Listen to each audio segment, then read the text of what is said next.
ప్రతి సమస్యకు ఓ పరిష్కారం, ప్రతి ఒక్కరికి న్యాయం చేయాలి అనే ఆలోచనతో ముందడుగు వేస్తున్నారు డాక్టర్ పెమ్మసాని చంద్రశేఖర్. గుంటూరు పార్లమెంటు నియోజకవర్గం నుంచి కూటమి అభ్యర్థిగా బరిలో ఉన్న పెమ్మసాని వినూత్న పంథాలో ప్రజలను ఆకట్టుకుంటున్నారు. ప్రజాసేవలో ఎప్పటి నుంచో నిమగ్నమై ఉన్న ఆయన ఓ లక్ష్యం, ఓ ఆశయంతో రాజకీయాల్లోకొచ్చానంటూ ప్రజలకు వివరిస్తున్నారు. అన్ని వర్గాలను ఆదరిస్తూ తనను గెలిపిస్తే ఎవరికి ఏం చేస్తానో స్పష్టంగా చెబుతూ దూకుడు ప్రదర్శిస్తున్నారు.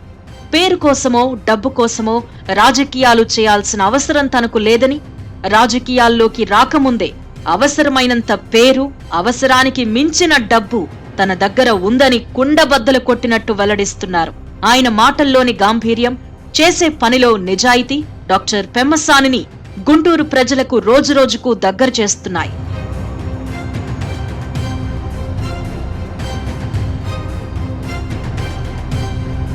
తనను గెలిపిస్తే అన్ని రంగాల్లోనూ గుంటూరును ఆదర్శవంతంగా నిలపడమే తన ధ్యేయమంటున్నారు పెమ్మసాని చంద్రశేఖర్. ఐటీతో పాటు వ్యవసాయం, చేనేత, రిటైల్, విద్య అన్ని రంగాలపైన ఆయన దృష్టి సారిస్తున్నారు. ప్రధానంగా చేనేత కళాకారులకు, చేనేత ఉత్పత్తులకు సహకారం అందించాలి అన్న ప్లాన్తో ఉన్నారు పెమ్మసాని. ఇక్కడ తయారవుతున్న వస్త్రాలు అంతర్జాతీయ మార్కెట్లో విక్రయించేందుకు ఎందుకు లేవు? నాణ్యతలో సమస్య, డిజైన్లలో లోపమా, ప్రభుత్వ సహకారంలో లోపమా అనేది విశ్లేషిస్తున్నారు. నేతన్నల కుటుంబాలు సంతోషంగా ఉండాలి అంటే వారి కష్టానికి తగిన ప్రతిఫలం దక్కాలి అని, ఆ దిశగా శక్తివంచన లేకుండా కృషి చేస్తాను అని పెమ్మసాని హామీ ఇస్తున్నారు. చేనేత వస్త్రాల నాణ్యతలో లోపాలుంటే వాటిని పరిష్కరిస్తాను అని, నిపుణులతో చర్చించి ఇతర చోట్ల ఉన్న సాంకేతిక అంశాలపైన దృష్టి సారించి వాటిని వినియోగించేందుకు సిద్ధమవుతున్నారు. చేనేత వస్త్రాల మార్కెటింగ్కు ప్రత్యేక వ్యవస్థ ఏర్పాటుపై పెమ్మసాని ఇప్పటి నుంచే కసరత్తు చేస్తున్నారు.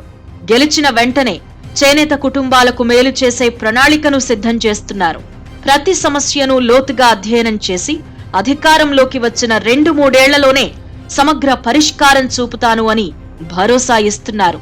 ఎన్నికలు వస్తున్నాయంటే పోటీలో నిలబడ్డ వ్యక్తులు హామీలు గుప్పించడం మామూలే. మాటే గదా అనే ధోరణిలో పరిష్కార మార్గాలు ఆలోచించకుండానే హామీలు గుప్పించేస్తూ ఉంటారు. తీరా గెలిచాక వాటిని ఎలా అమలు చేయాలో తెలియక, పరిష్కారం దొరక్క ప్రశ్నించే ప్రజల నుంచి తప్పించుకు తిరుగుతూ ఉంటారు.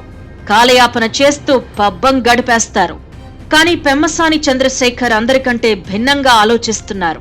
సమస్యను పూర్తిగా అధ్యయనం చేశాక పరిష్కారం చూపుతాను అని, అందుకు కొంత సమయం అవసరమని ప్రజలకు ముందుగానే నిజాయితీగా తెలియజేస్తున్నారు. అందుకే ప్రజల్లోనూ పెమ్మసాని అంటే గౌరవం, ఆయన మాటంటే నమ్మకం ఏర్పడుతున్నాయని గుంటూరు లోక్సభ పరిధిలో ప్రచారం జరుగుతోంది. మెజారిటీ ప్రజలు పెమ్మసానికి జై కొట్టేందుకు సిద్ధమవుతున్నారు అన్న సంకేతాలు కనిపిస్తున్నాయి.